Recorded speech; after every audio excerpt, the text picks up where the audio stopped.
apa yang berdasar sehingga Banda Aceh masuk dalam salah satu kota kriteria zona merah sebagaimana surat edaran Gubernur Aceh nomor 440/7810 tentang penetapan daerah aman produktif kriteria zona merah dan hijau, di mana Banda Aceh bersama 8 kabupaten kota lainnya di Aceh termasuk dalam zona merah.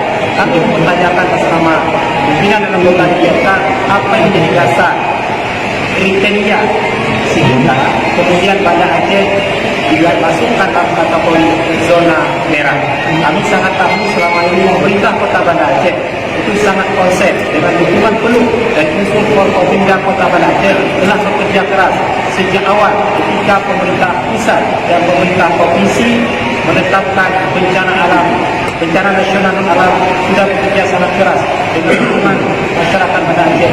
Namun tiba-tiba 2 hari yang lalu tepatnya tanggal 20 Banda Aceh telah ditetapkan sebagai zona merah. Sekali lagi kami menyampaikan protes dan mempertanyakan dan meminta agar zona merah terhadap Kota Banda Aceh ditinjau ulang. Baik, terima kasih Bapak Ketua DPRK dan seluruh anggota DPRK, anggota Forkopimda dan selaku Wali Kota Banda Aceh. Juga mempertanyakan kenapa penetapan Kota Banda Aceh sebagai zona merah, karena itu ada tahapannya, ada oranye, ada kuning, ada hijau, ya. Dimana kita tahu bahwa Banda Aceh saat ini nihil, tidak ada yang terjangkit COVID dan itu sudah lama, dan juga tidak ada PDP nihil.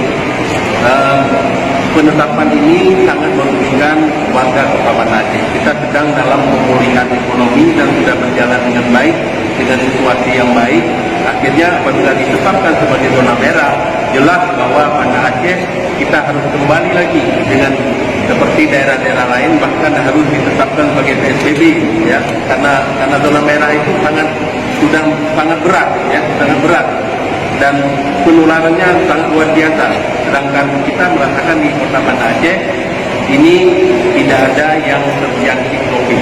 Jadi oleh karena itu saya bersama pemerintah Kota Banda Aceh memohon untuk meninjau ulang keputusan terhadap Kota Banda Aceh sebagai zona merah agar aktivitas masyarakat dapat dilaksanakan seperti biasa dan ekonomi masyarakat bisa bangkit dan juga berbagai kegiatan lainnya termasuk kegiatan ibadah dapat berjalan dengan lancar. Assalamualaikum warahmatullahi wabarakatuh.